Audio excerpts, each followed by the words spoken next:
Hello and welcome everyone.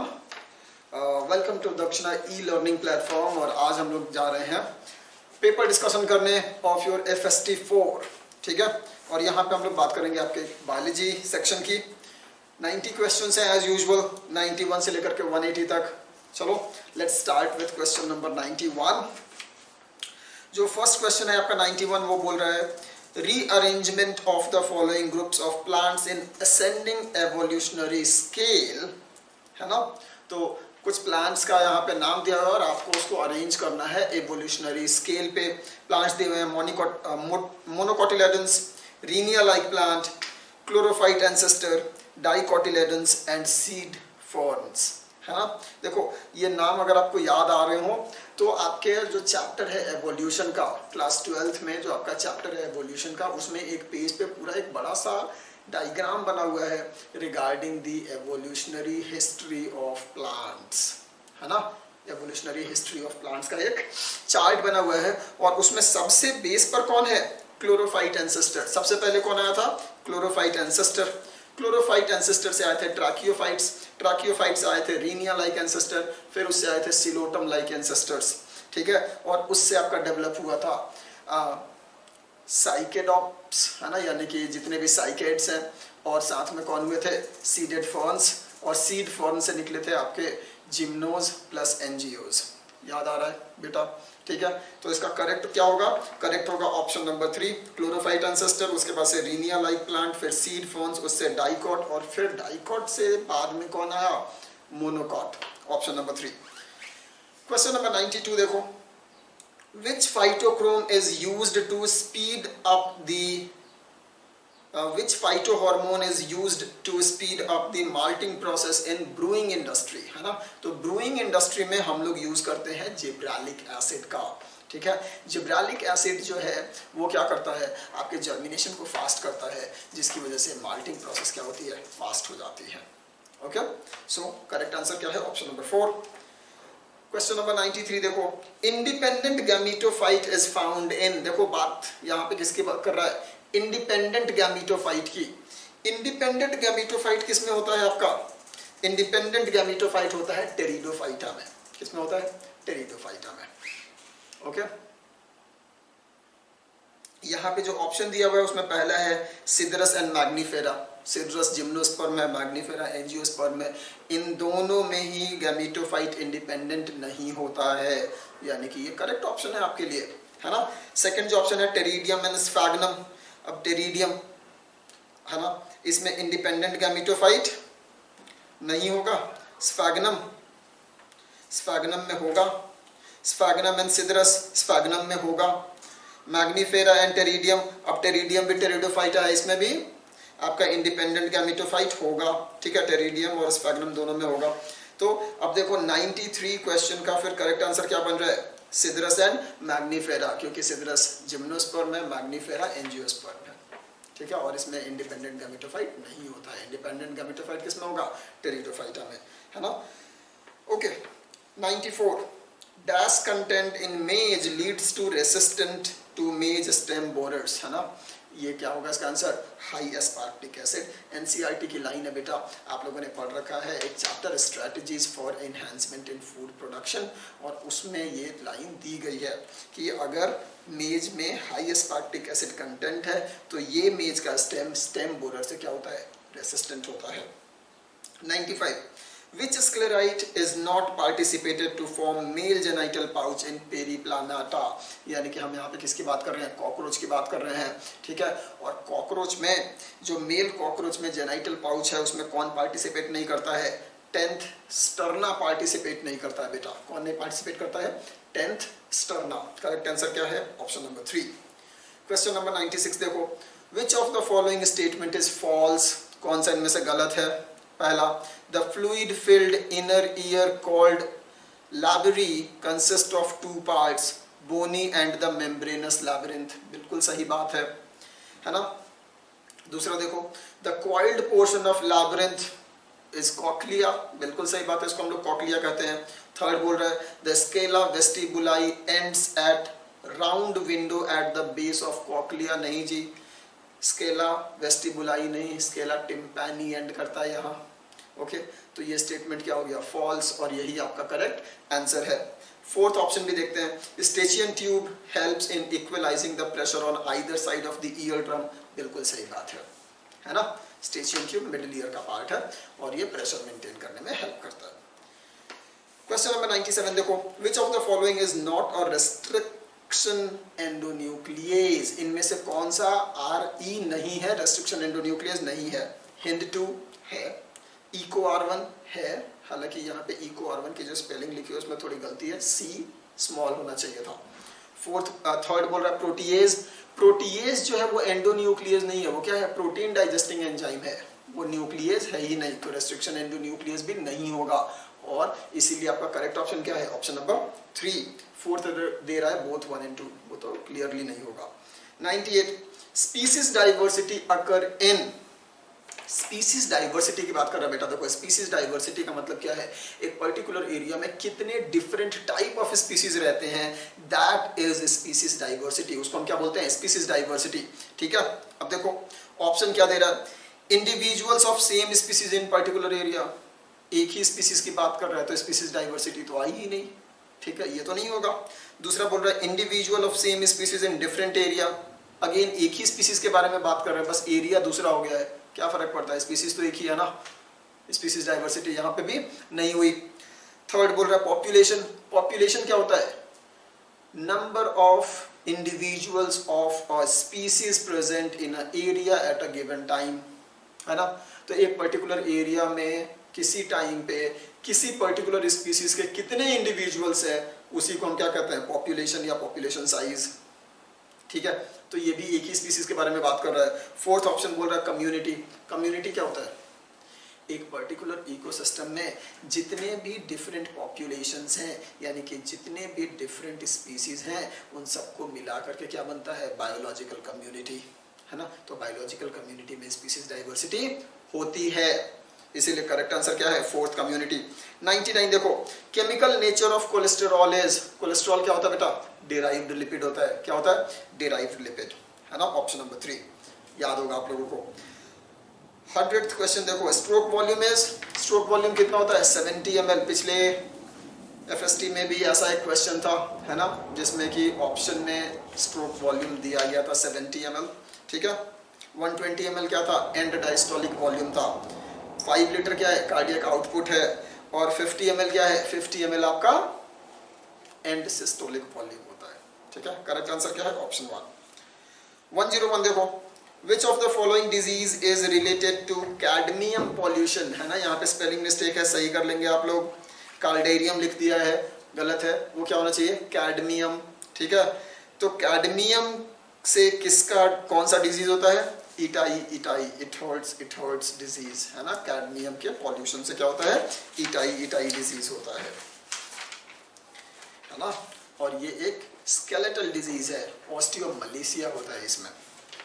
102 की बात करते हैं, which one of the following compound has particularly high nitrogen to carbon ratio, sucrose, ureides, amino acid या starch. Answer क्या होगा बेटा, यूरियाइड्स, है ना, it is the form in which nitrogen is transported, है ना, तो यूरियाइड्स।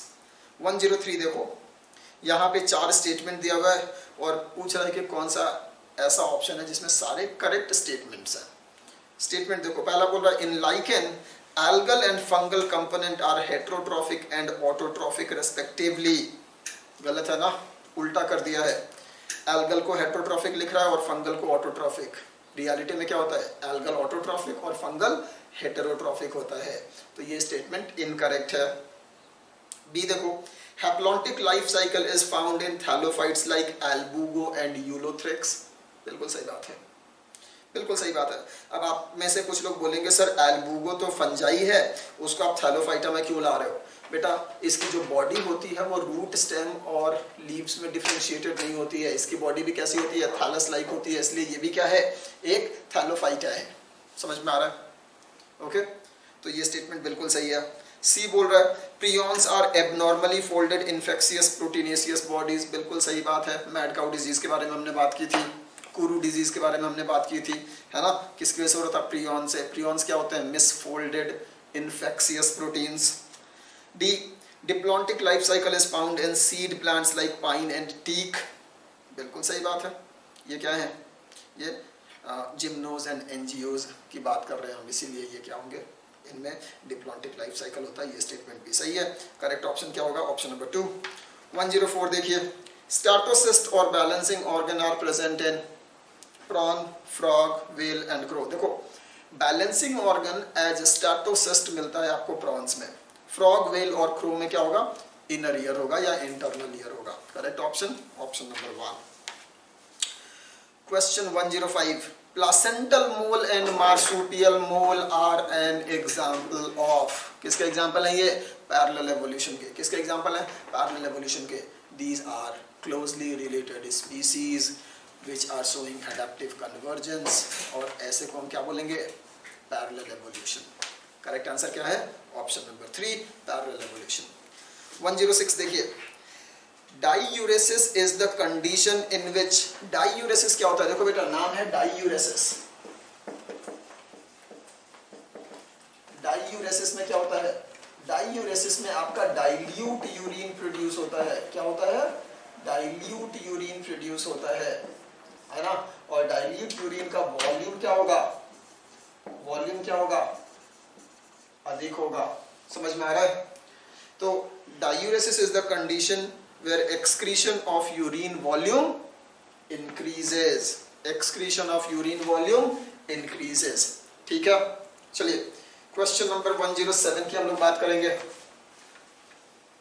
107 क्वेश्चन क्या बोल रहा है, interior part of pelvic girdle fused by, interior part of pelvic girdle. देखो बेटा पेल्विक गर्डल बनता है 2 बोन से, और इन बोन्स का नाम क्या है, कोक्सल बोन्स। 2 कोक्सल बोन्स हैं, है ना। कोक्सल बोन जो खुद से बने हुए हैं, ilium, ischium and pubis, pubic bone के प्यूबिस के क्या फ्यूजन से। ठीक है, तो ये जो दोनों कोक्सल बोन्स हैं ये एंटेरियरली जुड़े हुए हैं थ्रू प्यूबिक सिम्फाइसिस। किससे जुड़े हुए हैं, प्यूबिक सिम्फाइसिस से। और प्यूबिक सिम्फाइसिस क्या है, एक कार्टिलेज है ना, एक फाइब्रो कार्टिलेज है। इसीलिए इस जॉइंट को हम क्या बोलते हैं, कार्टिलेजिनस जॉइंट। प्रिसाइजली ये एक फाइब्रो कार्टिलेजिनस जॉइंट है। ये क्या है, फाइब्रो कार्टिलेजिनस जॉइंट है। लेकिन यहाँ पे करेक्ट आंसर क्या लगेगा आपका, option number 2, cartilaginous joint. Okay, question number 108 देखिए, लिखा हुआ है IPCC inter governmental panel on climate change, है ना। IPCC periodically makes an assessment of the atmospheric abundance of, देखिए याद रखिए जो आईपीसीसी होता है ये जो है वो फोकस करता है किस पे, ग्लोबल वार्मिंग पे। इसका मेन मुद्दा क्या है, ग्लोबल वार्मिंग है। ग्लोबल वार्मिंग को कम करना है। इसीलिए जो आईपीसीसी है वो मेनली किसके बारे में बात करता है, ग्रीन हाउस गैसेस के बारे में बात करता है। किसके बारे में बात करता है, ग्रीन हाउस गैसेस के बारे में बात करता है। ये डिस्कस करता है कि कैसे ग्रीन हाउस गैसेस के एमिशन को कट किया जा सकता है, कम किया जा सकता है, ताकि ग्लोबल वार्मिंग को हम कम कर सकें। ओके, तो ये तो हो गया करेक्ट आंसर। लेकिन बाकी के ऑप्शंस भी देख लेते हैं। पहले ऑप्शन में दिया हुआ है ओडीएस। ओडीएस का फुल फॉर्म है ऑक्सीजन डिप्लीटिंग सब्सटेंसेस। दूसरा है एसपीएम, ये क्या है, सस्पेंडेड पार्टिकुलेट मैटर। और थर्ड है वीओसी। वीओसी क्या होता है, वोलाटाइल ऑर्गेनिक कंपाउंड। वीओसी क्या है, वोलाटाइल ऑर्गेनिक कंपाउंड्स। और ये कहाँ से निकलते हैं, ऑटोमोबाइल एग्जॉस्ट से निकलते हैं, है ना। ऑटोमोबाइल एग्जॉस्ट में मिलता है आपको क्या, VOCs. Mainly these are unburned hydrocarbons. Okay, droplet of unburnt hydrocarbons which remain suspended in air for a long time. Okay, so question number 109, radial vascular bundle is present in, देखिए radial vascular bundle कहाँ मिलता है आपको, root में। R for radial, R for root। चाहे monocot root हो या dicot root हो, वैस्कुलर बंडल का अरेंजमेंट कैसा होता है, रेडियल। ओके, कैसा होगा, रेडियल। ठीक है, मोनोकॉट में पॉलीआर्क होगा और डाइकॉट में अप टू हेक्सार्क होगा, मेनली टेट्रार्क होगा। ठीक है, तो आंसर क्या होगा, मेज रूट, क्योंकि बाकी ऑप्शन क्या है, या स्टेम है या फिर लीफ है, तो वो नहीं होगा। Correct answer is option 1। 110, 110 question देखो, which of the following do not increases the heart rate, thyroxine, करता है जी, पूरा बीएमआर आपका इंक्रीज करता है, बेसल मेटाबॉलिक रेट इंक्रीज करता है, उसमें हार्ट रेट भी होता है, ब्रीदिंग रेट भी होता है, ठीक है। तो हार्ट रेट इंक्रीज करता है थायरोक्सिन। एड्रेनालिन बिल्कुल करता है, नॉर एड्रेनालिन ये भी करता है ना, सिंपैथेटिक नर्वस सिस्टम में काम आते हैं ये, बिल्कुल करते हैं। एसिटाइलकोलिन, एसिटाइलकोलिन एक न्यूरोट्रांसमीटर है और ये हार्ट रेट को डायरेक्टली इंक्रीज नहीं करता है, इसीलिए करेक्ट आंसर क्या है, ऑप्शन 1। 111 देखिए, पोटैटो एंड स्वीट पोटैटो दोनों क्या होता है, एनालोगस ऑर्गन, और दोनों का मेन काम क्या है, फूड स्टोरेज, है ना। Potato modified stem, modified underground stem for food storage, and sweet potato modified tap root for food storage, है ना। तो करेक्ट ऑप्शन क्या होगा, option number 2, have edible parts that are analogous organs।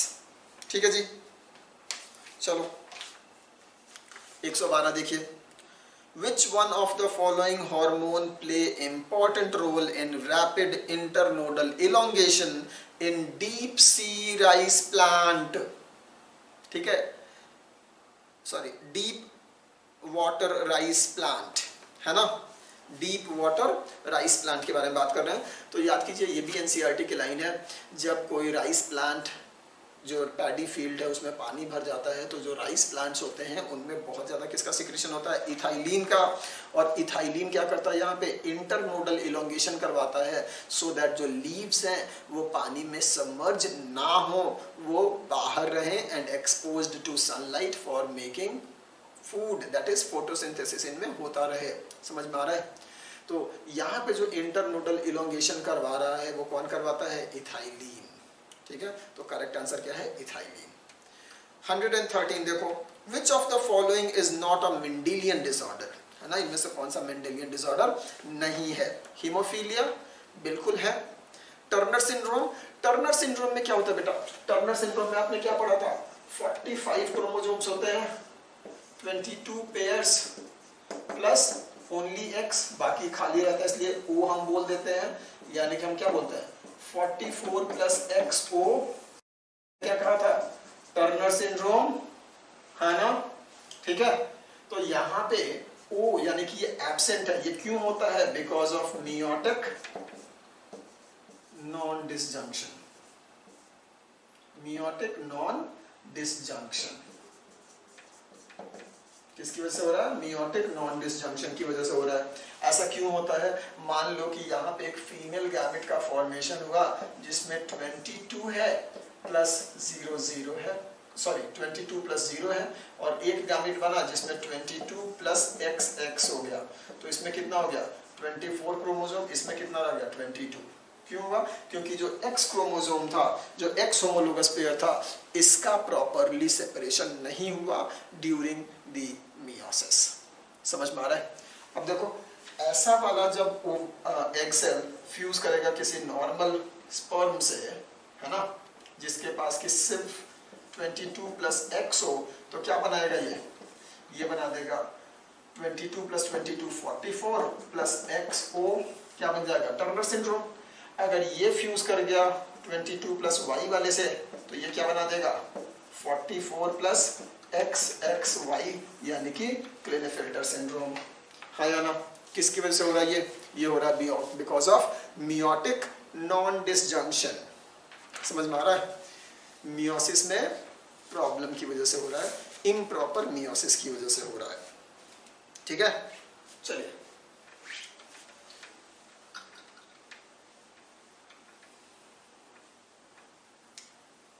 Question number 114 देखिए,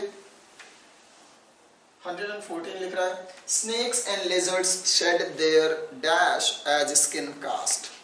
क्या करते हैं, scale, है ना। तो स्नेक्स और लिजर्ड्स के बॉडी के ऊपर स्केल्स होते हैं and these scales are casted as skin cast, निकाल देते हैं। सांप केचू छोड़ता है ना, वो बेसिकली क्या है, अपने स्केल्स को रिमूव कर रहे हैं। 114 का करेक्ट आंसर क्या है, ऑप्शन 3 स्केल्स। 115 देखो, blood brain barrier is formed by, blood brain barrier किसकी वजह से बनता है, बिकॉज ऑफ एस्ट्रोसाइट्स। किससे बनता है, एस्ट्रोसाइट्स, है ना। तो blood brain barrier basically 2 component का बना हुआ है, एक है endothelial cell of the blood capillary और दूसरा है astrocytes which are neuroglial cells, है ना, सपोर्टिंग सेल्स होते हैं ये नर्वस सिस्टम के। Option number 1। 116 देखिए, in mammals carbohydrate are stored in the form of glycogen. कहाँ होता है? Mainly in liver and muscles, mainly in liver and muscles. Correct option क्या है? Option number 2। 117 देखिए, which is not correctly matched, है ना, कौन सा इसमें से करेक्टली मैच्ड नहीं है? Calvin cycle, only C3 plant. Calvin cycle क्या सिर्फ C3 प्लांट में होता है? नहीं जी, केल्विन साइकिल तो हर प्लांट में होता है, चाहे C3 हो, C4 हो, कैम हो, कोई भी प्लांट हो, C3 साइकिल तो चलता ही चलता है ना। तो ये स्टेटमेंट क्या है? इनकरेक्ट। क्रैंज एनाटॉमी सिर्फ C4 प्लांट्स में होता है। Mesophyll cells and the bundle sheath sales का जो स्पेशल अरेंजमेंट है उसे हमने क्या कहा था? क्रैंज एनाटॉमी। फोटो रेस्पिरेशन, इसी का दूसरा नाम क्या है? C2 साइकिल, तो ये भी करेक्ट मैच है। And C4 cycle only in C4 plants, ये भी सही बात है ना। तो करेक्ट आपके लिए ऑप्शन कौन सा होगा? Option number 1। क्वेश्चन नंबर 118 देखते हैं। मैच द कॉलम्स है ना। DDT किसके साथ मैच होगा? Biomagnification. Nutrients, eutrophication. Chlorine water treatment में जाएगा। और हाइड्रोकार्बन से क्या होगा? ग्लोबल वार्मिंग होगी। ठीक है, तो करेक्ट आंसर क्या होगा? Option number 4। 119 देखिए, which of the following is correct for secondary growth in dicot stem, है ना। डाइकॉट स्टेम में सेकेंडरी ग्रोथ की बात कर रहे हैं हम लोग, कौन सा सही है आपको ये बताना है। Extra stelar secondary growth occurs due to pericycle, pericycle से थोड़ी होता है। सेकेंडरी ग्रोथ होता है या तो कॉर्क कैम्बियम से या फिर वैस्कुलर कैम्बियम की वजह से, या एक्चुअली दोनों के कंबाइंड एफर्ट से, cork cambium plus vascular cambium. ठीक है जी, उसमें पेरिसाइकल का कोई रोल नहीं है, तो पहला इनकरेक्ट है। दूसरा, phellogen is usually formed by outer most layer of the cortex. हाँ जी, कॉर्टेक्स के आउटर लेयर में ही तो आपका फेलोजेन बनता है ना। कॉर्क कैम्बियम वहीं पे तो बनता है, तो ये सही है। बार्क इज नॉट फॉर्म्ड, जब भी सेकेंडरी ग्रोथ होगा बार्क का फॉर्मेशन होगा। ठीक है। एंड फोर्थ बोल रहा है intrafascicular cambium is secondary in origin. देखो, जो वैस्कुलर कैम्बियम है, जो वैस्कुलर कैम्बियम है आपका,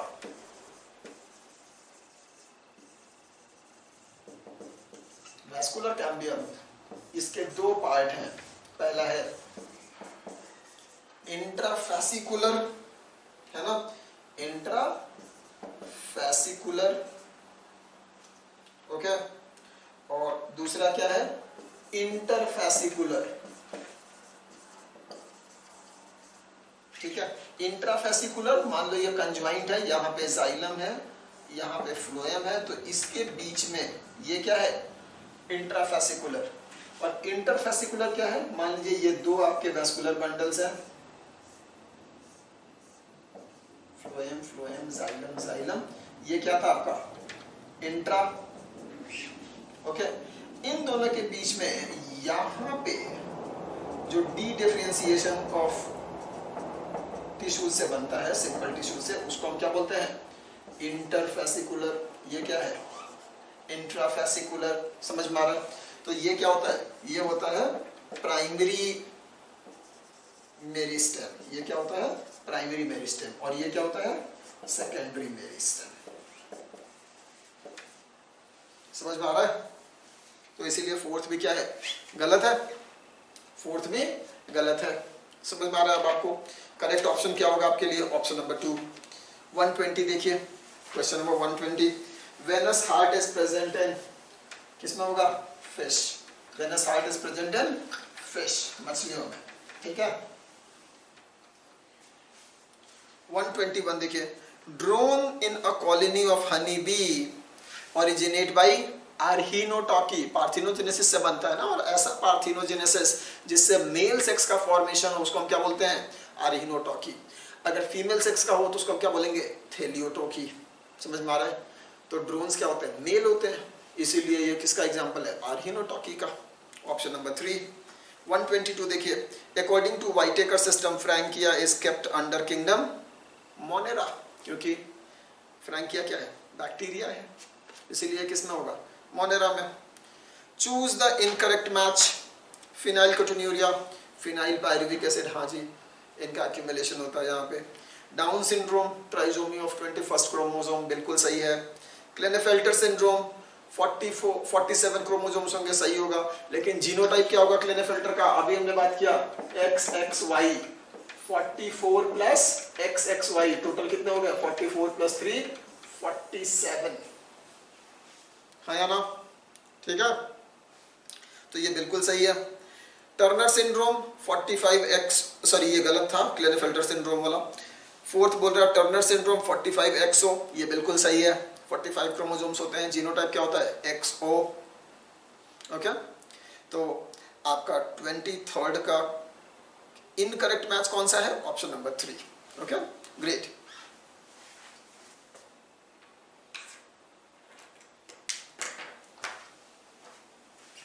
क्वेश्चन नंबर 124 देखिए। क्वेश्चन नंबर 124 बोल रहा है which of the following tissue has main function to provide protection against mechanical and chemical stress, है ना? तो मैकेनिकल और केमिकल स्ट्रेस से कौन आपको क्या कर रहा है? प्रोटेक्शन दे रहा है। Cuboidal epithelium? नहीं जी, क्यूबॉइडल एपिथेलियम मेनली क्या होता है? या तो एब्जॉर्प्शन या फिर सिक्रीशन में काम करता है। कॉलमनर भी ऐसा ही कुछ काम है, सिक्रीशन में मेनली। सिलिएटेड एपिथेलियम मूवमेंट में। And compound epithelium is found on your skin, keratinized compound epithelium, है ना? और उसका मेन काम क्या है? It provides protection against chemical and mechanical stress. Correct answer क्या होगा? Option number 4। 125 देखिए। The type of fiber which carry nerve impulse from central nervous system to target organ or to neuromuscular junction is known as efferent nerve। इसको हम क्या बोलते हैं? efferent। जो लेकर के आता है एफरेंट, जो ब्रेन से लेकर के इफेक्टर मसल तक जाता है दैट इज इफरेंट, है ना?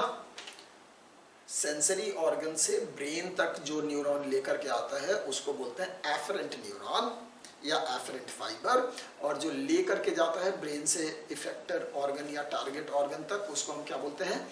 Efferent fibre. ठीक है, तो करेक्ट आंसर क्या है? Option number 4। 126 A person with bleeding gums should daily take milk, carrot, lemons या butter। क्या लेना चाहिए उसको? लेमन। क्यों? देखो रीजन ये है कि ब्लीडिंग गम्स है, इसका मतलब उसको क्या है? स्कर्वी है। स्कर्वी किसकी वजह से होता है? विटामिन सी की डिफिशियंसी से, और विटामिन सी सबसे अधिक किसमें मिलता है? लेमन्स में। So he should eat lemons a lot. उससे क्या होगा? Lemon will provide vitamin C और उसका स्कर्वी दूर हो जाएगा। ठीक है। 127 Which interaction shows co-evolution, है ना? चलो याद करो। बी एंड ऑर्किड, ऑर्किड की पॉलिनेटिंग इंसेक्ट कौन है? बी, है ना? और आपको पढ़ाया है the plant and its pollinating insect show coevolution. क्या दिखाते हैं वो? को-एवोल्यूशन। इसीलिए करेक्ट आंसर क्या है? B and orchid. Hermit crab and sea anemone? नहीं जी, यहाँ पे hermit crab and sea anemone, है ना? ये इसमें हम लोग क्या देख रहे थे? ये प्रोटो कोऑपरेशन का एग्जाम्पल था। किसका? प्रोटो कोऑपरेशन का। दोनों को बेनिफिट हो रहा है, पर दोनों एक दूसरे के बिना जिंदा रह सकते हैं। ठीक है। Clown fish and sea anemone, है ना? इसमें क्लाउन फिश को फायदा है, सी एनिमन को कोई फायदा नहीं है। ठीक है। ये किसका एग्जाम्पल है? कमेंशलिज्म का। इपीफाइट, इपीफाइट्स में भी हम लोग क्या देख रहे हैं? एक को फायदा है, दूसरे को कोई फायदा नहीं हो रहा है, न्यूट्रल है। ये भी किसका एग्जांपल था? कमेंशलिज्म का। इसीलिए यहाँ पे कोई एवोल्यूशन तो नहीं हो रहा है। करेक्ट आंसर क्या होगा? Option number 2, B and orchid. 128 देखते हैं। Which is used for reducing emission of VOCs from vehicles? VOCs अभी हमने बताया था। VOCs क्या है? Volatile organic compounds। ठीक है। और ये कहाँ से मेनली निकलते हैं? वेहिकुलर एग्जॉस्ट से या ऑटोमोबाइल एग्जॉस्ट से। और अगर VOCs का अमाउंट आपको कम करना है तो उसके लिए आपको 2 स्ट्रेटजीज अपनानी पड़ेंगी। नंबर 1 कि इंजन की एफिशिएंसी बढ़ा दीजिए ताकि जो भी फ्यूल आ रहा है उसका नियर कंप्लीट ऑक्सीडेशन हो जाए, है ना? इससे आपके व्हीकल की एफिशिएंसी या माइलेज भी बढ़ जाएगी।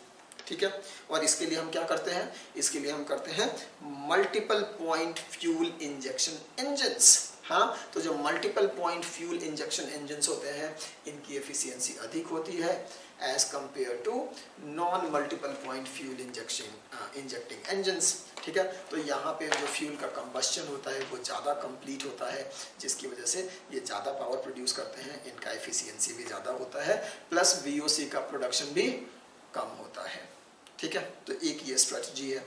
दूसरा, जो थोड़ा बहुत वीओसी बन रहा है, जो अनबर्न्ड हाइड्रोकार्बन इंजन के एग्जॉस्ट से निकल रहा है, उसको एटमॉस्फेयर में जाने से पहले आप किससे पास करो? कैटालिटिक कन्वर्टर से, सो दैट ये क्या करे, जो अनबर्न्ड हाइड्रोकार्बन्स है या जो सेमी बर्न्ड हाइड्रोकार्बन्स है, जिनका आधा कंबस्शन हुआ है, पार्शियल कंबस्शन हुआ है, उसका क्या कर दे? ये कंप्लीट ऑक्सीडेशन कर दे। समझ में आ रहा है? तो वीओसीज को रिड्यूस करने के लिए हम दोनों ही काम करते हैं। करेक्ट आंसर क्या होगा? Option number 4, both 1 and 3, multi point fuel injection engine plus catalytic converters. Electrostatic precipitator का ऐसा कुछ काम है ही नहीं। इलेक्ट्रोस्टैटिक प्रेसिपिटेटर हम किसके लिए यूज करते हैं? For particulate matter. ओके, चलिए 129 देखते हैं। मैच करना है आपको। Offset Eichhornia, rhizome banana, corm colocasia and stolon jasmine. Correct answer क्या होगा? Option number 3। 130, during joint diastole, यहाँ पे किसकी बात कर रहे हैं हम लोग? ज्वाइंट डायस्टोल की, मतलब वो टाइम हार्ट साइकिल का जिसमें कि आपका ऑरिकल और वेंट्रिकल दोनों क्या है? रिलैक्स्ड है। जिस समय ऑरिकल और वेंट्रिकल दोनों क्या है? रिलैक्स है, मतलब ये ब्लड को रिसीव कर रहा है। ठीक है, इस समय पे क्या होता है? आपका सेमिलुनर वाल्व्स क्लोज्ड रहता है और जो कस्पिड वाल्व्स हैं, दोनों कस्पिड, बाइकस्पिड या ट्राइकस्पिड है ना, दोनों वाल्व्स, दोनों कस्पिड वाल्व्स क्या रहते हैं? ओपन रहते हैं। ठीक है, इसीलिए करेक्ट ऑप्शन क्या होगा? Option number 3। ठीक है, 131 देखिए, यहाँ पे एक डायग्राम दिया हुआ है जहाँ पे दो सॉल्यूशन है, ए एंड बी। बी में सॉल्यूट ज़्यादा है, ए में सॉल्यूट कम है। ठीक है, पूछ रहे हैं solution of A chamber has higher water potential. बिल्कुल सही बात है, सॉल्यूट कम है ना, हाइपोटोनिक सॉल्यूशन है। ठीक है, तो वाटर पोटेंशियल अधिक होगा, सही बात है। Solution of B chamber has higher solute potential, नहीं जी, उसका सॉल्यूट पोटेंशियल, सॉल्यूट कंसंट्रेशन तो अधिक है, लेकिन जैसे जैसे सॉल्यूट कंसंट्रेशन बढ़ेगा आपका सॉल्यूट पोटेंशियल क्या हो जाएगा? डिक्रीज करेगा, क्योंकि सॉल्यूट पोटेंशियल हमेशा क्या होता है? नेगेटिव, एक नेगेटिव साइन होता है ना। याद करो, पहले मान लो कि कम सॉल्यूट था तो ये कितना था? -10। अगर बढ़ गया बाद में तो मान लो -50। अब ज्यादा कौन होता है? -10 या -50? -10 ना, -50 तो और छोटा हो गया ना। समझ में आ रहा है? इसीलिए सॉल्यूट पोटेंशियल की वैल्यू क्या होगी? डिक्रीज करेगी, हायर नहीं होगी, लेस होगी। ये स्टेटमेंट इनकरेक्ट है, साइन कन्वेंशन को आपको ध्यान रखना है। ठीक है, चलिए जो नेक्स्ट स्टेटमेंट है वो बोल रहा है at equilibrium A chamber will have lower water potential. नहीं जी, इक्विलिब्रियम पे ए चेंबर हो या बी चेंबर हो, दोनों में वाटर पोटेंशियल क्या होगा? इक्वल, किसी में अधिक किसी में कम ऐसा नहीं होगा। दोनों का वाटर पोटेंशियल क्या होगा? बिल्कुल इक्वल होगा। तो ये स्टेटमेंट भी क्या हो गया? इनकरेक्ट। फोर्थ देखो, osmosis occurs in A to B direction. बिल्कुल सही बात है, क्योंकि ए का वाटर पोटेंशियल अधिक है, बी का कम है, तो ए टू बी वाटर का फ्लो होगा। ठीक है, करेक्ट आंसर क्या होगा? पूछ रहा है how many above conclusions are incorrect. कौन कौन से इनकरेक्ट है? Second and third. Correct option is option 1। 132, animals are classified into different hierarchical groups. Which group include largest number of species generally? तो जो ग्रुप जितना ऊपर होगा, जो टैक्सॉन जितना बड़ा होगा, उसमें उतना ज्यादा क्या होंगे? स्पीसीज होंगे। अब इनमें से सबसे बड़ा कौन है? फाइलम। इसीलिए करेक्ट आंसर क्या होगा? Option number 4, phylum. 133 देखिए, 133, monascus purpureus is an yeast which is used to produce, है ना। मोनास्कस पुरपुरियस आप किसके लिए यूज करते हो? टू प्रोड्यूस स्टैटिन्स, है ना। और स्टैटिन्स क्या होते हैं? Blood cholesterol lowering agent. ठीक है, करेक्ट आंसर क्या है? ऑप्शन 3। चलिए, cartilage is found in tip of the nose. यहाँ पे क्या है? इलास्टिक कार्टिलेज है। ठीक है, चलो, बिटवीन दी वर्टिब्री हाइलीन है ना, तो यहाँ पे तो नहीं होगा। इधर हाई भी ना उधर ये है। 135 देखिए, involuntary control of voluntary muscle is under the control of which part. ठीक है, involuntary control of voluntary muscles, है ना, वॉलेंट्री मसल मतलब स्केलेटल मसल्स, इनका इनवॉलेंट्री कंट्रोल किसके पास होता है? सेरिबेलम के पास, है ना। सेरिबेलम को आप बोलते हो ना, it helps in maintaining body posture, है ना, बॉडी पोस्चर। ठीक है, किसकी वजह से होता है? Because of involuntary control of your skeletal muscles, है ना। या जो लोकोमोशन होता है ना, जो आपका कोऑर्डिनेटेड लेग मसल का मूवमेंट होता है ड्यूरिंग योर वॉकिंग और रनिंग, ये इनवॉलेंट्री एक्शन है और ये कौन करवाता है? सेरिबेलम, है ना। करेक्ट आंसर क्या होगा? Cerebellum. 136 the distance between two adjacent nucleotide base pair in DNA is, है ना। तो दो न्यूक्लियोटाइड बेस पेयर के बीच में डिस्टेंस कितना होगा? अगर ये बी फॉर्म ऑफ डीएनए है तो कितना होगा? 3.4 एंगस्ट्रम, है ना। समझ में आ रहा है? बहुत ही इजी क्वेश्चन है ये, क्योंकि आपने देखा था बी फॉर्म ऑफ डीएनए में वन कंप्लीट टर्न में देयर आर 10 बेस पेयर्स, है ना, और वन कंप्लीट टर्न में जो हाइट होती है उसको आपने क्या कहा था? पिच। पिच कितना था? 34। तो 34 एंगस्ट्रम में 10 बेस पेयर्स हैं, तो दो बेस पेयर बीच की हाइट कितनी होगी? 34/10, 3.4 एंगस्ट्रम। ठीक है। 137 देखिए, succession of plant community on Rocky area was previously succession of plant community on Rocky area which was previously unoccupied, जो पहले अनऑक्यूपाइड था, मतलब ये किसका केस होगा? प्राइमरी सक्सेशन का। And self replacement of communities was found, self replacement of serial communities हो रहा है, मतलब ये क्या है? ऑटोजेनिक सक्सेशन है। इज कॉल्ड, इसको क्या बोलेंगे हम? प्राइमरी सक्सेशन, हाँ जी। ऑटोजेनिक सक्सेशन, हाँ जी। ऑटोट्रॉफिक सक्सेशन, हाँ जी, क्योंकि सारे मेंबर्स क्या है? ऑटोट्रॉफिक है, इसीलिए ऑटोट्रॉफिक सक्सेशन। सेकेंडरी सक्सेशन कहेंगे क्या? नहीं कहेंगे, इसीलिए करेक्ट आंसर क्या होना चाहिए? A, B and C, option number 4। 138 देखिए, which of the following statement is incorrect regarding morula? ठीक है, सॉलिड बॉल लाइक, हाँ जी होता है। 8 to 16 बॉल सेल स्टेज, हाँ जी बिल्कुल सही है, 8 to 16 सेल स्टेज होता है ये। जोना पेलुसिडा प्रेजेंट, हाँ जी, जोना पेलुसिडा अभी भी प्रेजेंट होता है। कोरोना रेडिएटा नहीं होता, लेकिन जोना पेलुसिडा होता है। Implantation occurs in this stage, नहीं जी, इम्प्लांटेशन किस स्टेज में होता है? ब्लास्टुला के स्टेज में होता है, ये इनकरेक्ट है। 139 edaphic factor refers to, edaphic factor क्या होता है? Soil factor. ठीक है जी। 140 देखिए, mitochondria performs all of the following function except. Nucleic acid synthesis, हाँ जी, माइटोकॉन्ड्रिया में अपना उसका जीनोम होता है, माइटोकॉन्ड्रियल डीएनए होता है और उसका रेप्लिकेशन होता है, यानी कि वहां पे न्यूक्लिक एसिड सिंथेसिस हो रहा है। स्टेरॉइड सिंथेसिस, नहीं जी, स्टेरॉइड का सिंथेसिस माइटोकॉन्ड्रिया में नहीं होता है।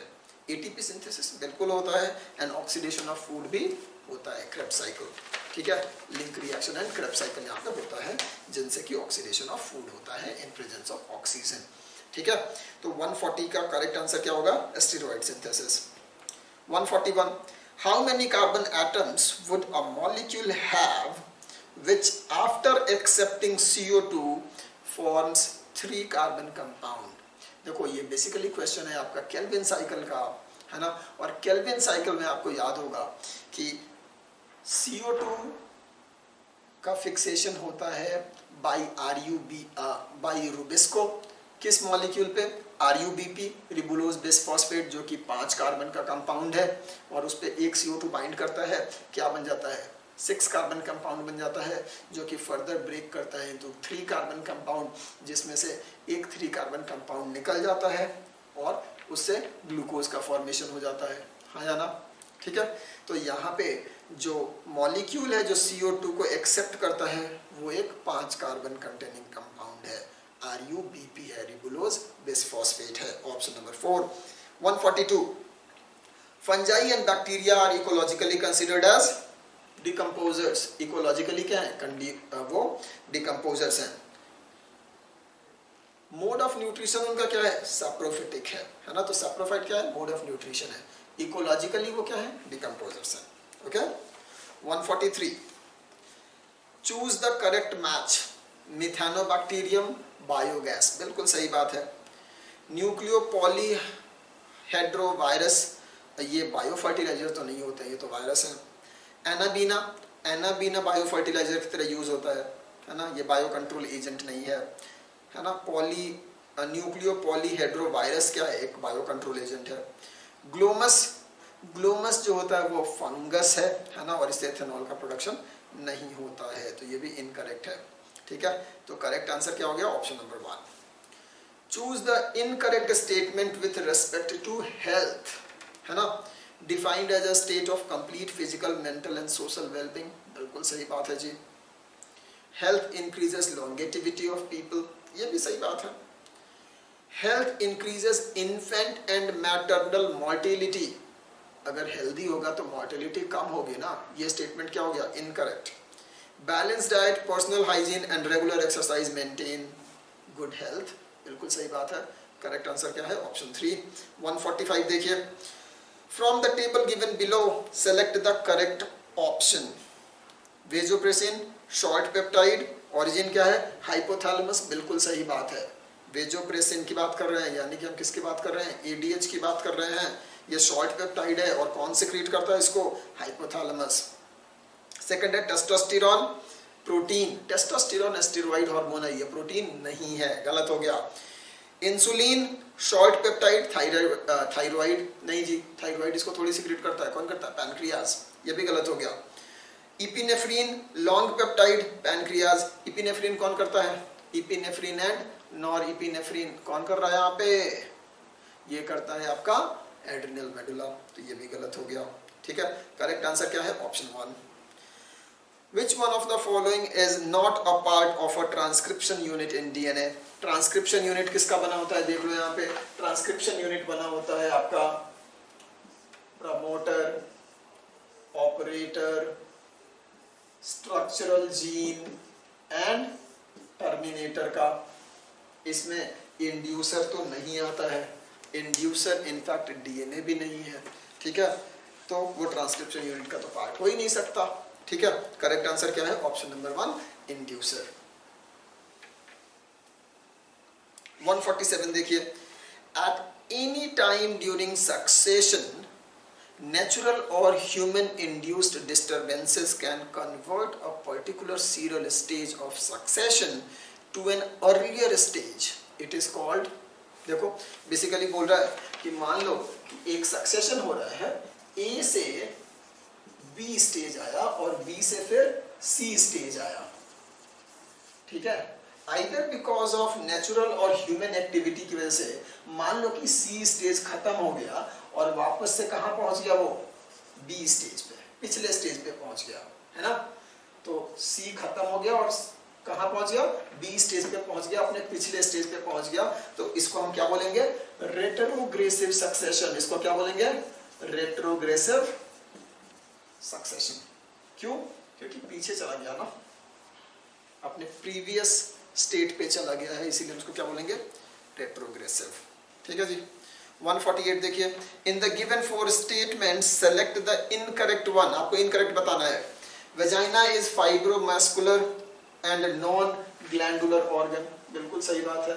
Vagina is non glandular and made up of fibrous tissue and muscular, fibromuscular tissue.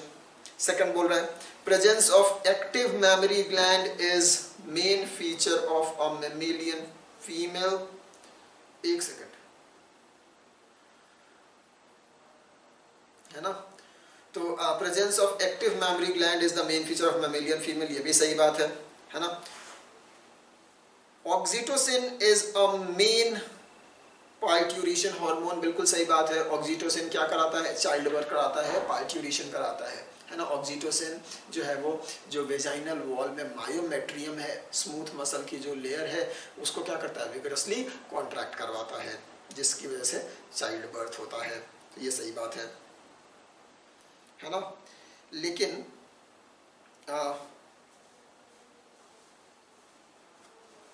अब अब देखिए लास्ट फोर्थ जो आपका स्टेटमेंट है वो बोल रहा है HCG human chorionic gonadotropin, HPL human placental lactogen, relaxin, cortisol and estrogen hormones are present in female body only during pregnancy। क्या cortisol सिर्फ प्रेगनेंसी के टाइम पे होता है? गलत बात है ना। ईस्ट्रोजन क्या सिर्फ प्रेगनेंसी के टाइम पे होता है? ये भी गलत बात है। इसीलिए ये स्टेटमेंट क्या है? इनकरेक्ट है और यही आपका करेक्ट आंसर है।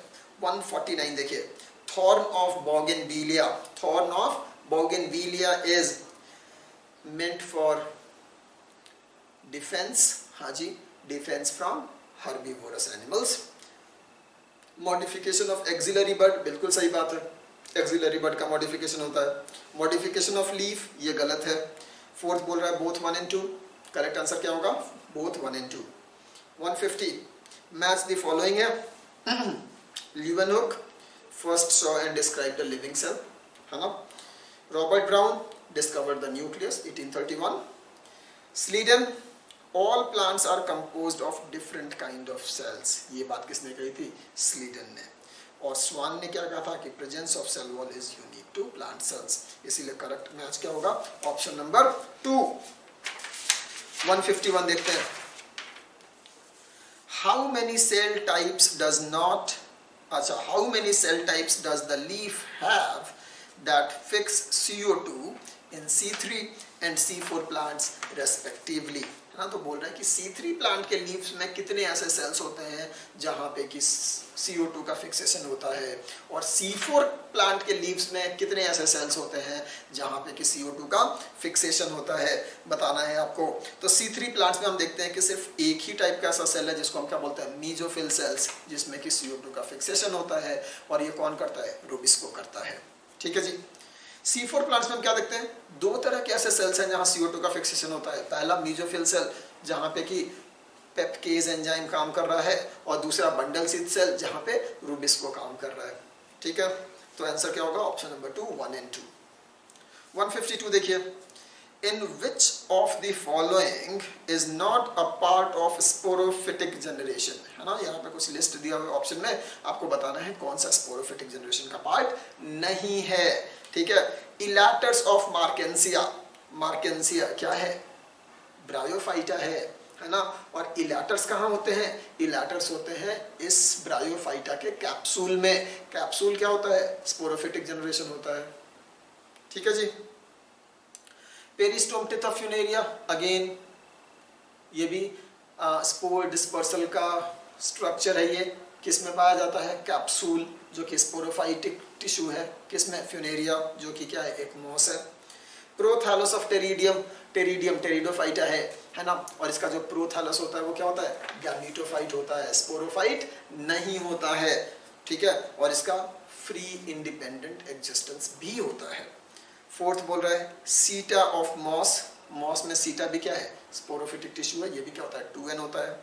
तो इनमें से कौन सा स्पोरोफाइटिक जनरेशन नहीं है? Option number 3, prothallus of Pteridium. Okay. 153 which of the following food should be consumed during vitamin A deficiency? क्या होगा?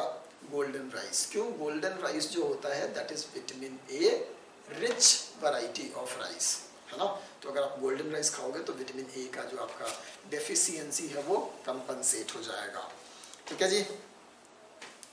154 डिजीज एंड सिम्टम्स है, इनको मैच करना है। Typhoid, high fever, constipation, headache and weakness. Pneumonia, fever, chills, cough and headache, coughing बहुत जरूरी है इसमें।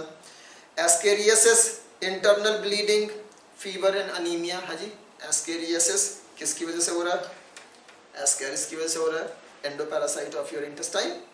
एंड रिंगवर्म, रिंगवर्म क्या कॉज करता है? ड्राई एंड स्केली लीजन्स, जहाँ पे कि इंटेंस ईचिंग होती है, एक तरह का स्किन डिजीज कॉज करता है ये, है ना। करेक्ट ऑप्शन क्या होगा? Option number 3। क्वेश्चन नंबर 155 देखिए, human insulin was synthesised by, है ना। Human insulin was synthesised by, है ना, यानी कि artificial synthesis of human insulin किसने किया है? सबसे पहले किसने किया है? सैन ने, TSAN, सैन, है ना। टसान नहीं पढ़ेंगे इसे, क्या पढ़ेंगे? सैन पढ़ेंगे, है ना। A Chinese scholar working in USA. He for the first time synthesized human insulin, I should say recombinant human insulin using genetic engineering. ठीक है जी. A.F. Sanger, he first discovered insulin. Benting and Best, they first isolated insulin from pork pancreas. ठीक है, from swine pancreas. तो correct answer क्या है इसका? Option number 1 San. 156 देखिए. Which was the last human chromosome to be completely sequenced? It was chromosome number 1. 2006 में हुआ था. सबसे बड़ा है इसीलिए इसको ज़्यादा समय लगा. ठीक है. 157. Which is not correct about wetlands? Wetland के बारे में बात कर रहे हैं. देखो, they include marshes, swamps and low land along with stream. बिल्कुल सही बात है. तो ऐसे जितने भी जगह होते हैं जो दलदल के जैसे हैं या थोड़ा बहुत पानी भरा हुआ स्वैम्प है या लो लाइंग एरियाज हैं पानी के झरने के आसपास जहाँ पे कि वाटर की अवेलेबिलिटी बहुत ज़्यादा है या ऐसे सारे एरियाज जिनमें साल के कुछ महीने पानी भरा रहता है उन सबको हम क्या कहते हैं? वेटलैंड. क्या कहते हैं? Wetland. They occupy 26% of world's land surface. ये इनकरेक्ट है. They occupy about 6 to 7% of total world land area. ठीक है, तो ये स्टेटमेंट क्या है? इनकरेक्ट है और यही आपका करेक्ट आंसर भी है. थर्ड देखो, they help in cleaning and purification of water run of. बिल्कुल सही बात है और इसी चीज का यूज कहाँ किया गया है? इन अरकाटा मार्स. याद होगा आपको, है ना, इंटीग्रेटेड वेस्ट वाटर मैनेजमेंट का केस पढ़ा था हमने, अरकाटा मार्स, है ना, वहां पे हमने किसका यूज किया? इन्हीं मार्शी एरियाज का, इन्हीं वेटलैंड्स का. ठीक है. एंड फोर्थ बोल रहा है marine wetlands provide food and habitat to numerous organisms. बिल्कुल सही बात है. ठीक है, तो इनकरेक्ट स्टेटमेंट कौन सा है? Option number 2. 158. In the given 4 statements which one is correct regarding cleavage? कौन सा सही है? Interphase is same as in normal mitosis division. नहीं जी, सेम नहीं होता है. यहाँ पे आपका G1 और G2 फेज नहीं होता है. इंटरफेज में सिर्फ क्या होता है? S phase. तो ये सेम नहीं है. Newly formed cells are known as karyomeres. नहीं, जिनको क्या बोलते हैं? Blastomeres. Blastomere size remains same. नहीं जी, ब्लास्टोमियर का साइज छोटा होता जाता है. क्यों? क्योंकि साइटोप्लाज्म का फॉर्मेशन नहीं हो रहा है ना, G1 G2 नहीं है, तो साइटोप्लाज्म का अमाउंट उतना ही रहता है, डबल ही नहीं होता है. तो जब सेल डिवाइड करता है तो आधा आधा साइटोप्लाज्म डॉटर सेल्स में जाते हैं. इसीलिए जो डॉटर सेल्स हैं, जो ब्लास्टोमियर्स हैं, उनका साइज अपने मदर सेल से क्या होता है? ऑलमोस्ट आधा होता है. तो साइज डिक्रीज करता है. Karyoplasmic index increases. हाँ जी, क्योंकि साइटोप्लाज्म उतना ही है लेकिन एस फेज हो रहा है तो न्यूक्लियोप्लाज्म डबल हो रहा है. तो न्यूक्लियोप्लाज्म बढ़ रहा है लेकिन साइटोप्लाज्म उतना ही है. इसकी वजह से न्यूक्लियोप्लाज्म टू साइटोप्लाज्म का जो रेशियो है, जिसको कि हम कैरियोप्लाज्मिक इंडेक्स बोलते हैं, वो क्या हो रहा है? इंक्रीज कर रहा है. ठीक है, और यही आपका करेक्ट आंसर है, ऑप्शन नंबर 4. 159 देखो. Read the following statement regarding sexual reproduction in flowering plants and identify the 2 correct statement and select the correct option from the given below. ठीक है, ऑप्शंस देखते हैं. A typical anther is bilobed, diathecous and bisporingiate. नहीं जी, कैसा होता है? Tetrasporangiate होता है वो. ठीक है. 3 nuclei and 1 female gamete are involved in the process of triple fusion. Triple fusion में कौन इन्वॉल्व होता है? 2 polar nuclei and 1 male gamete. The second male gamete and the 2 polar nuclei. यानी कि टोटल 3 न्यूक्लियाई का, 3 हैप्लॉइड न्यूक्लियाई का fusion होता है जिससे कि ट्रिप्लॉइड PEN यानी कि प्राइमरी एंडोस्पर्म न्यूक्लियस का फॉर्मेशन होता है. हाँ या ना? इसीलिए हम इसको क्या बोलते थे? Triple fusion. तो ये स्टेटमेंट भी क्या हो गया? गलत हो गया. ऑप्शन स्टेटमेंट सी देखो. After fertilisation ovule develops into seed and ovary develops into fruit. बिल्कुल सही बात है. डी देखिए, micropyle facilitates the entry of water and oxygen in seed during germination. ये भी सही बात है. तो option number 1 C and D are correct. 160. Which of these is not a function of Golgi apparatus? Golgi apparatus का कौन सा function नहीं है? Site for synthesis of glycoprotein. हाँ जी, होता है. सिक्रीशन होता है. Site of protein synthesis. नहीं जी, गोल्गी पे प्रोटीन सिंथेसिस नहीं होता है क्योंकि यहाँ राइबोसोम नहीं होते हैं, तो ये उसका फंक्शन नहीं है. Site of synthesis of glycolipid वो भी होता है। करेक्ट आंसर क्या है? ऑप्शन 3। 161 देखिए, what is the maximum concentration of alcohol in the beverage that are naturally fermented? Naturally ferment करेंगे तो मैक्सिमम जो आपको अल्कोहल कंटेंट मिलेगा that will be 12%, not more than this. Okay, उसके बाद क्या होगा? ग्रोथ ही हैम्पर करने लगेगी, ठीक है? तो बैक्टीरिया ग्रो नहीं करेगा तो फर्मेंटेशन भी नहीं होगा। Okay, 162, citrus canker is a disease caused by bacteria, है ना? बैक्टीरिया करता है। Citrus canker is a bacterial disease, ठीक है? यूजुअली कहाँ मिलेगा? साइट्रस प्लांट्स में, ऑरेंजेस में। 163 देखिए, an ecosystem which can easily be damaged but are recover after some time if damaging effect stop will be having, है ना? देखो, ऐसा इकोसिस्टम जिसमें कि आपने अगर कुछ डैमेजिंग चीज़ किया है तो वो डैमेज हो जाए, इसका मतलब उसकी स्टेबिलिटी क्या है? कम है। अगर स्टेबिलिटी अधिक होती तो इस डैमेज को वो रेसिस्ट करता, डैमेज नहीं होने देता। समझ में आ रहा है? अगर डैमेज हो रहा है इसका मतलब उसकी स्टेबिलिटी क्या है? लो है। लेकिन जैसे ही हमने डैमेजिंग फैक्टर को हटाया, थोड़े दिन में ये वापस से अपने सेम बायोडाइवर्सिटी पे आ गया, अपने सेम स्टेट पे आ गया ये इकोसिस्टम। इट मींस इसकी रेजिलियंस क्या है? हाई है। समझ में आ रहा है? तो ऐसा इकोसिस्टम की स्टेबिलिटी लो है और रेजिलियंस हाई है। Option number 2। Match the column है यहाँ पे, ठीक है? इम्यूनोलॉजी का क्वेश्चन है ये। Physical barrier, epithelial lining of respiratory, urinogenital and gastrointestinal tract, ठीक है? ये क्या बना रहे हैं? फिजिकल बैरियर बना रहे हैं। स्किन भी किसमें? फिजिकल बैरियर में है। फिजियोलॉजिकल बैरियर, सलाइवा, टीयर्स, है ना? या फिर एसिड इन स्टमक, ये क्या है? फिजियोलॉजिकल बैरियर्स है। सेलुलर बैरियर, पीएमएनएल, है ना? पॉलीमॉर्फोन्यूक्लियर लिम्फोसाइट्स, है ना? न्यूट्रोफिल्स, नेचुरल किलर सेल्स, है ना? या बाकी के जो लिम्फोसाइट्स हैं, ये सब क्या है? ये सब सेलुलर बैरियर बना रहे हैं। साइटोकाइन, इंटरफेरॉन, है ना? तो करेक्ट ऑप्शन क्या होगा? Option number 4।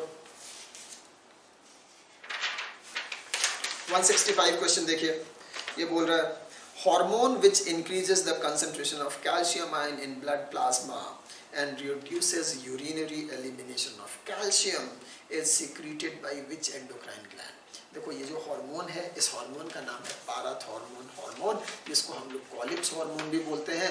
और पाराथॉर्मोन हार्मोन का सिक्रेशन कौन करता है? पाराथायरॉइड glands. Option number 2। 166, which of the following bacteria is considered as a natural genetic engineer of plant? किसको बोलते हैं? एग्रोबैक्टीरियम ट्यूमिफेसियंस, क्योंकि इसमें टीआई प्लाज्मिड होता है और वो प्लांट्स में हॉरिजॉन्टल जीन ट्रांसफर करता रहता है, इसीलिए हम इनको क्या बोलते हैं? Natural genetic engineer of the plant. Okay, चलिए।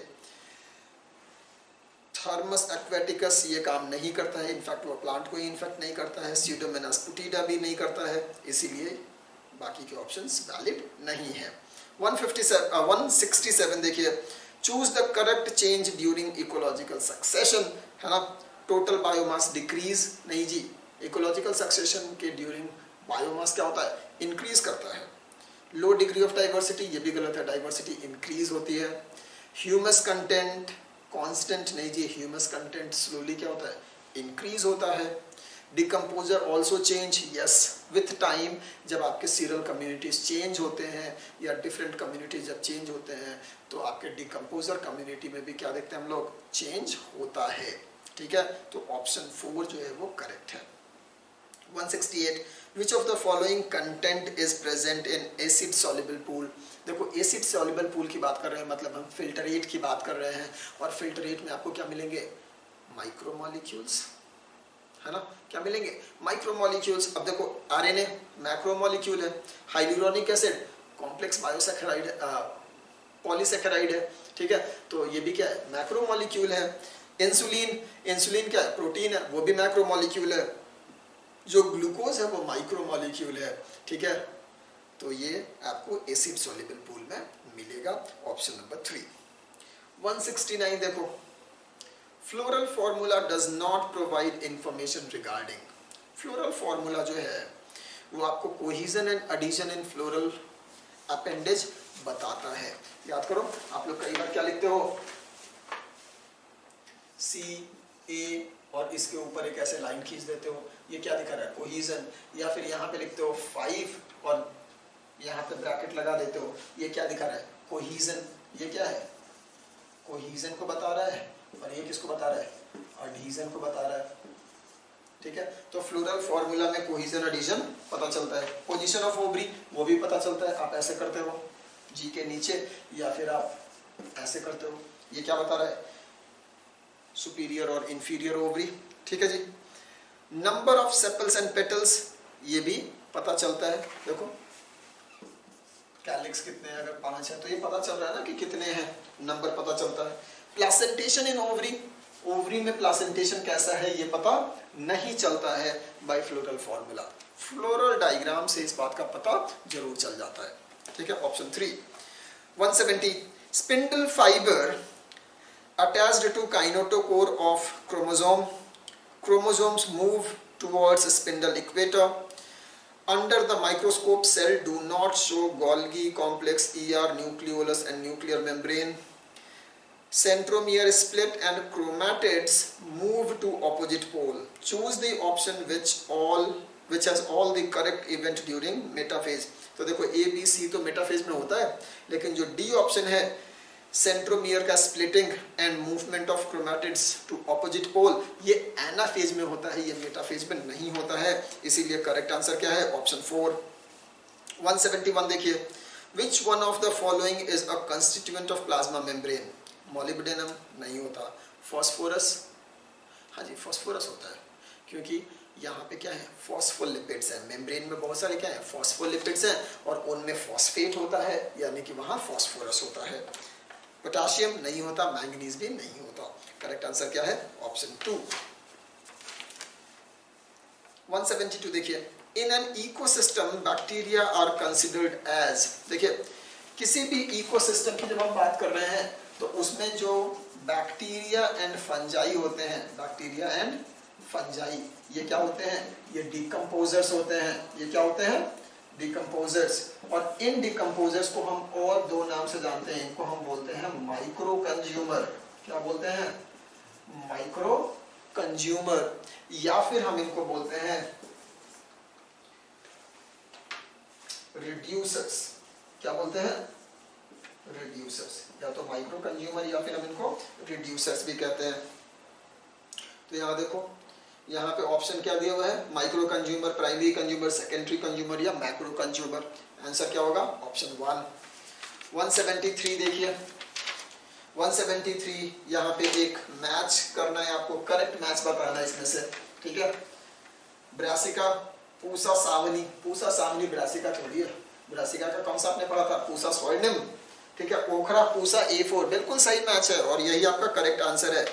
फ्लैट बीन का पूसा गौरव ये भी नहीं होता है, रैपसीड मस्टर्ड का पूसा सेन 3 ये भी नहीं होता, ये सेम है ना, फ्लैट बीन्स का ये। तो करेक्ट आंसर क्या है, ऑप्शन 2। 174 देखो, which chemical substance release in responsible for allergy? Histamine, adrenaline, serotonin, both 1 and 3, यानी कि histamine and serotonin। देखो इन्फ्लामेशन, जब भी आपका एलर्जी हो रहा है तो एलर्जी के रिस्पॉन्स में आपका हिस्टामाइन और सीरोटोनिन दोनों का सिक्रीशन होता है। Option number 4। 175 which one of the following is not under the direct control of pituitary with respect to its regulation of its secretory function। देखिए जितने भी आपके एंडोक्राइन ग्लैंड्स हैं वो सारे के सारे आपके पिट्यूटरी के डायरेक्ट कंट्रोल में होते हैं, except the adrenal medulla, except the adrenal medulla, except the adrenal medulla. ये क्या है, मेडुला है और ये कॉर्टेक्स है, किसका, एड्रिनल ग्लैंड का। ठीक है, अब याद रखना जब भी हम बात कर रहे हैं किसके बारे में, अगर हम बात कर रहे हैं एड्रिनल मेडुला की, तो एड्रिनल मेडुला में हम लोग देखते हैं कि ये डायरेक्टली किसके अंदर में है, सिंपैथेटिक नर्वस सिस्टम के, किसके, सिंपैथेटिक नर्वस सिस्टम के डायरेक्ट कंट्रोल में होता है ये। समझ में आ रहा है? तो करेक्ट आंसर क्या है? Option number 2, adrenal medulla. ठीक है, इनफैक्ट एड्रिनल मेडुला जो होता है वो एक्टोडर्मल ओरिजिन का होता है। ये स्पेशलाइज्ड न्यूरोसेक्रेटरी सेल्स का बना हुआ है और ये डायरेक्टली साइनेप्स होता है किसके साथ? सिंपैथेटिक ब्रांच के साथ। ठीक है, ये आपका पिट्यूटरी के कंट्रोल में नहीं होगा। 176 देखो, 176 ये बोल रहा है what is the use of heat shock method in recombinant DNA technology. Heat shock method हम कहाँ यूज करते हैं? सेल में ट्रांसफेक्शन करने के लिए, स्पेशली बैक्टीरियल सेल में। ठीक है, तो बैक्टीरियल सेल को हम लोग 40 डिग्री के आसपास गर्म करते हैं, 42 तक, और वापस से हम इसको कहाँ रख देते हैं? तुरंत आइस पे। इसी को हम बोलते हैं हीट शॉक मेथड। और ये सब कुछ करते हैं हम in presence of divalent calcium cations along with our DNA of interest, है ना। इससे क्या होता है? आपका जो सेल वॉल है उसकी परमिएबिलिटी बढ़ जाती है, जिसकी वजह से chances of uptaking the foreign DNA by the cell increases, है ना। और ऐसे सेल को हम क्या बोलते हैं? Competent cells. ठीक है, तो ये हम किसके लिए कर रहे हैं? This enables the bacteria to take up recombinant DNA, option number 3। ठीक है, बाकी ऑप्शन देख लेते हैं। Cutting of DNA at specific location, इसके लिए हम आरई का यूज करते हैं, restriction endonuclease. Obtaining the foreign gene product, foreign gene product को ऑब्टेन करने के लिए हम क्या करते हैं? जेनेटिक इंजीनियरिंग यूज करते हैं, रिकॉम्बिनेंट डीएनए टेक्नोलॉजी यूज करते हैं। Separation and isolation of DNA fragments, इसके लिए हम क्या करते हैं? एगरोज इलेक्ट्रोफोरेसिस करते हैं।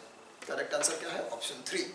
177 when the habitat is changed by some outside factor which induces growth of other plants and inhibit the growth of existing plant, this type of succession is known as allogenic। देखो, अगर जो plant community है उसमें कोई change होता है naturally अपने आप, तो ऐसे सक्सेशन को हम बोलते हैं ऑटोजेनिक।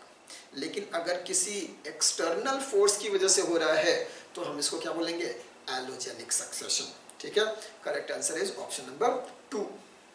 178 देखिए, which of the following is micromolecule still found in macromolecular fraction. कौन सा होता है?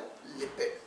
लिपिड जो होते हैं उनका जो वेट होता है, एवरेज वेट होता है, दैट इज अराउंड 800 डाल्टन, है ना। तो ये टेक्निकली क्या है? माइक्रोमोलिक्यूल्स हैं, लेकिन ये आपको एसिड इनसॉल्युबल फ्रैक्शन यानी कि रिटर्न डेट में मिलते हैं। क्यों? क्योंकि जो आपके लिपिड मॉलिक्यूल्स हैं वो हाईली हाइड्रोफोबिक होते हैं और ये ज्वाइन होकर के क्या बना देते हैं?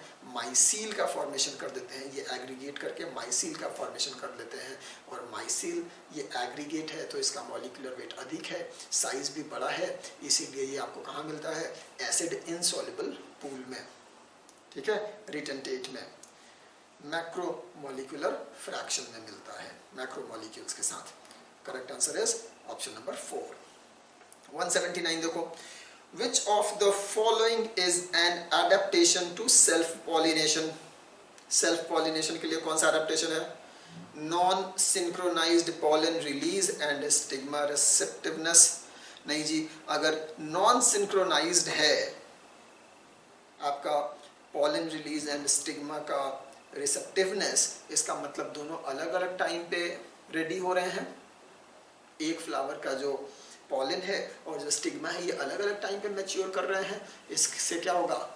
क्रॉस फर्टिलाइजेशन को प्रमोशन मिलेगा, सेल्फ पॉलिनेशन नहीं होगा। ठीक है, क्लिस्टोगेमस फ्लावर यानी कि ऐसे फ्लावर जो क्लोज्ड हैं, ओपन नहीं हो रहे हैं। तो क्लोज्ड हैं तो क्या होगा? इनका पॉलन अपने आप कहाँ पहुंचेगा? इन्हीं के स्टिग्मा पे। इसका मतलब क्या होगा? Self pollination. ठीक है, करेक्ट आंसर क्या है? Cleistogamous flower. थर्ड देखो, यूनिसेक्सुअल फ्लावर। यूनिसेक्सुअल फ्लावर होगा तो सेल्फ फर्टिलाइजेशन का तो चांस ही नहीं है। एंड सेल्फ इनकॉम्पिटिबिलिटी, ये भी क्या है? This all are the methods to promote cross pollination, है ना। सेल्फ पॉलिनेशन के लिए सेल्फ क्या है? Cleistogamous flower. 180 देखिए, यहाँ पे लिखा हुआ है if cell of mammary gland, है ना। मैमरी ग्लैंड का हमने सेल लिया है, तो मैमरी ग्लैंड का सेल कैसा होता है? 2n। ठीक है, और इसमें डीएनए का कंटेंट दिया हुआ है 48 पिकोग्राम। ठीक है जी, और ये अपने किस में है? G0 फेज में है, यानी कि 2n2c स्टेट में है। किसमें है? 2n2c स्टेट में। तो 2n स्टेट में 48 पिकोग्राम दिया हुआ है। पूछ रहे हैं कि इसी स्पीसीज के ओवम में कितना डीएनए का अमाउंट होगा। ओवम क्या है? गैमेट है ना, तो ये क्या होगा? हैप्लॉइड होगा। तो डिप्लॉइड में 48 पिकोग्राम है, तो हैप्लॉइड में कितना होगा? 24 पिकोग्राम। कितना होगा? 24 पिकोग्राम। करेक्ट आंसर क्या है? Option number 1। ठीक है जी। So these were your 90 questions. समझ में आ रहा है बेटा? तो ये 90 क्वेश्चंस थे आपके FST4 के। इसी तरह से आप लोग करते जाइए, पढ़ते जाइए, है ना। And all the best. We will meet again in next video solution. Thank you very much.